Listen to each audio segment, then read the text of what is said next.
Et bonjour à tous et à toutes, c'est Léo Melfish, on se retrouve aujourd'hui pour la tier list sur le nouveau Dofus Retro Temporis 2 qui va sortir le 19 avril.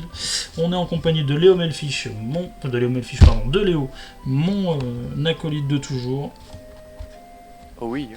Et bon, c'est pas compliqué, on a duo tous les temporis de toute façon, que ce soit Dramac, Jash, etc. Et ça va pas faire exception sur Dofus Retro Temporis. Alors on va vite fait parler des classes, mais très vite fait, le but c'est que la vidéo dure entre 5 et 10 minutes, donc il va falloir vraiment que je sois très rapide. Alors, qu'est-ce qu'il y a sur ce Dofus Retro Temporis? XP x3, drop x3, rune x3. On va avoir une rune qui vous permettra de faire une forge magie 1 PA, mais une seule fois.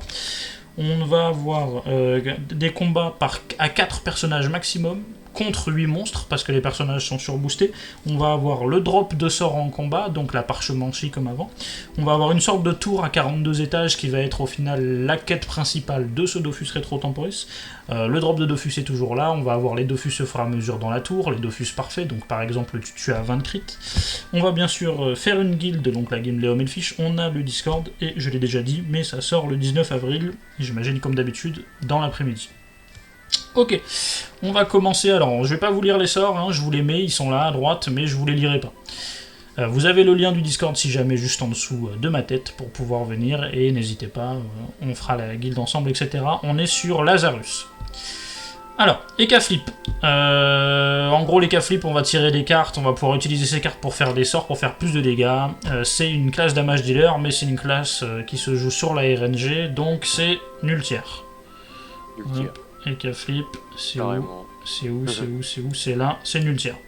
Ok, ensuite, SRAM.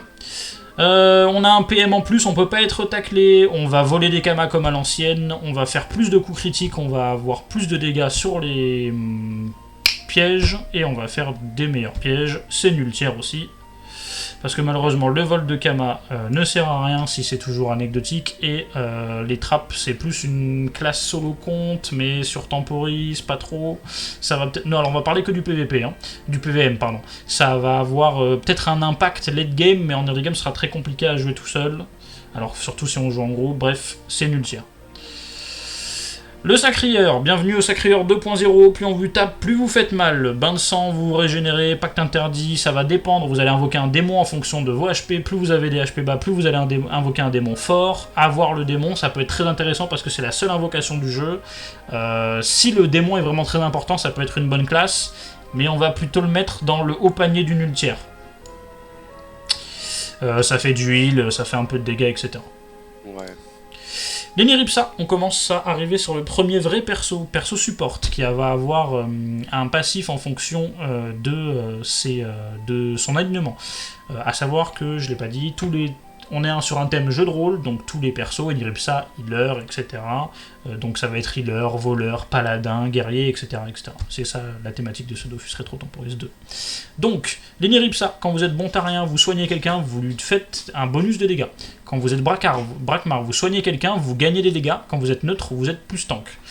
On a un sort de dégâts, un sort de heal et de dégâts, et on a une ataraxie. Alors la taraxie peut être très forte parce que sur Dofus 2.0, quand vous mettez la taraxie, ça fait en sorte que personne ne vous touche. On espère que sur 1.29 ça sera pas le cas parce que sinon ça peut faire pas mal de bugs. Donc on va le mettre dans OK tiers parce que c'est quand même un très bon support. Ouais, c'est entre OK tiers et bon tiers en vrai. C'est entre OK tiers et bon tiers, ça sera vers le premier avec l'Eniripsa, avec l'Osamodas dont on va parler maintenant. Osamodas, deuxième classe support, donc qui est le bard. Il va chanter, etc. Il va réduire la résistance en plus de faire des dégâts à un ennemi, donc c'est une vulnée. Il va vous donner un bonus de PM, il va faire du il va désenchanter, donc il va debuff les ennemis, et il va faire un boost de zone. Alors on connaît pas le boost, donc si c'est un boost de PA c'est très fort, si c'est un boost de dégâts c'est fort aussi, ça va dépendre, mais ça serait c'est premier OK tiers voire bon tiers si c'est un boost de PA. Le Yop, c'est fumé, c'est God tiers. Hop, Allez, en suivant. Bon, le Yop, c'est vraiment très fort. Vous allez prendre 1 PA en moins sur vos coups de corps à corps. On parle de Dofus rétro, on a des corps à corps à 2 PA, donc là vous allez avoir des corps à corps à 1 PA. Vous faites plus de dégâts en évaluant la menace. Vous faites plus de dégâts avec votre corps à corps. Ça ne se cumule pas avec les sorts de maîtrise classique. Vous avez une transpo alors que vous êtes un Yop, vraiment un plaisir. Et vous avez un sort de dégâts de zone. Et Yop, c'est fumé. Yop, ça crie. Yop ça crie, mais Yop tout court, c'est fumé. Alors par contre le sacri c'est de la merde, mais Yop c'est très fort. Pandawa, ça va dépendre énormément des stats, parce que le Pandawa, vous faites beaucoup plus de dégâts si vous êtes à main nue, donc vous mettez vraiment des vraies pancartes. Après la différence c'est est-ce que vous mettez des pancartes à 40 ou est-ce que vous mettez des pancartes à 400. Si c'est 400 ça sera très fort. Piccolo, si vous buvez de l'alcool, avec modération bien sûr, vous allez augmenter les pourcentages de dégâts de votre Pandawa. Par contre vous allez manger un taux horaire, c'est ça ? Ouais, c'est un taux horaire. Un sens horaire, un taux horaire, pour ceux qui sont familiarisés avec le compte à rebours dans 2.0, et ben si jamais vous avez un taux horaire d'un quart, ben, au lieu de taper tout droit, vous allez taper à droite. Voilà, c'est tout. Il y a téléportation sur la case ciblée, on a un Kamehameha, que si vous le tapez sur vous, ça va le charger, si vous le tapez devant vous, ça va faire très probablement comme une épée de feu du Yop à l'ancienne, ça va tirer sur toute la map, donc ça peut être très fort. Et on a un point de chi, occasionne des dégâts et immobilise pendant un tour, donc c'est une représaille, c'est aussi très fort.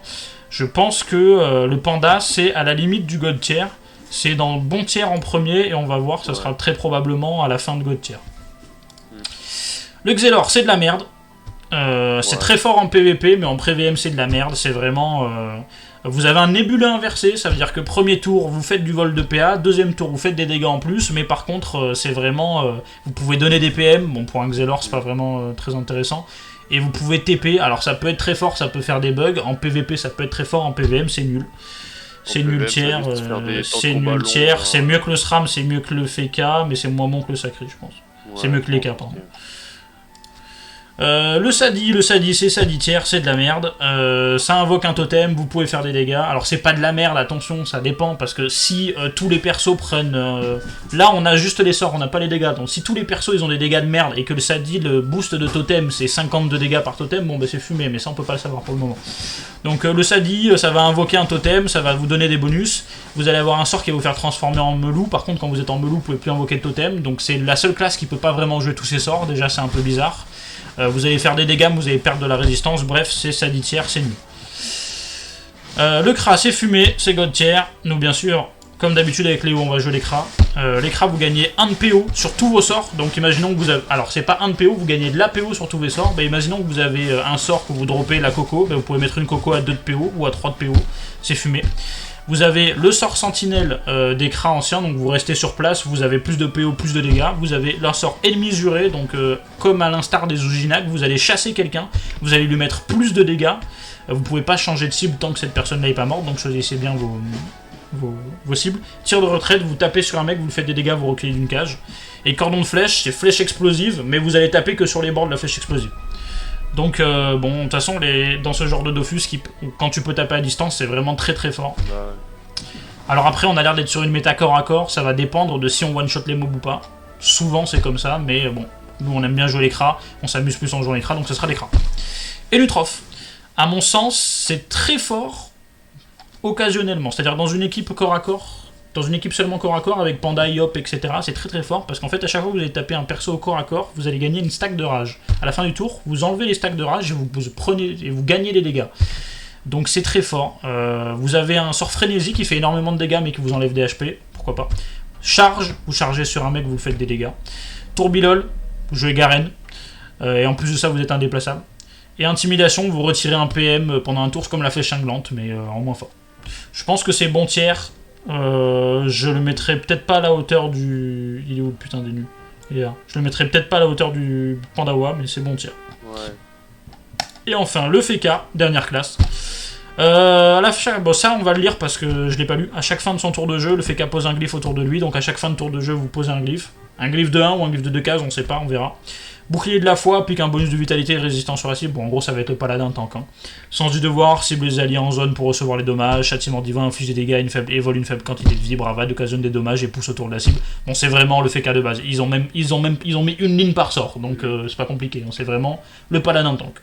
Ouais. Voilà. Entre nul tiers et. Donc, ok tiers, ouais. donc en fait, c'est nul tiers plus, quoi. C'est nul tiers, hein. C'est nul tiers plus, quoi. C'est nul tiers, mais si tu joues en team, c'est le gros tank. Voilà. Ouais. C'est c'est le support, mais moins fort que l'Osa. Je pense que c'est pas mal en vrai, comme ça. Ça fait 2 god tiers, 2 mon tiers, 2 ok tiers, et le reste est nul. Voilà, donc on a essayé de faire une vidéo assez rapide. Normalement, ça a duré moins de 10 minutes, c'est nickel. N'hésitez pas à passer sur le Discord. Vous avez le lien, on le met dans la description aussi. Si jamais vous avez des questions, n'hésitez pas. On est sur Lazarus, comme je l'ai dit. Donc, on va faire une guilde, c'est sûr. Venez, il y aura plein d'entraide. On va essayer de rush un peu le serveur et tout. Donc, c'est Lazarus et le serveur des streamers. Enfin, en tout cas, de nos streamers à nous. Voilà. Merci à vous d'avoir suivi la vidéo. Merci à Léo de m'avoir accompagné. Bon, il n'a pas beaucoup pu parler parce que vu qu'on essaye de faire vite. Bonne soirée. Vu qu'on essaye de faire vite, voilà. Et je vous dis à la prochaine. Bonne soirée. Ciao.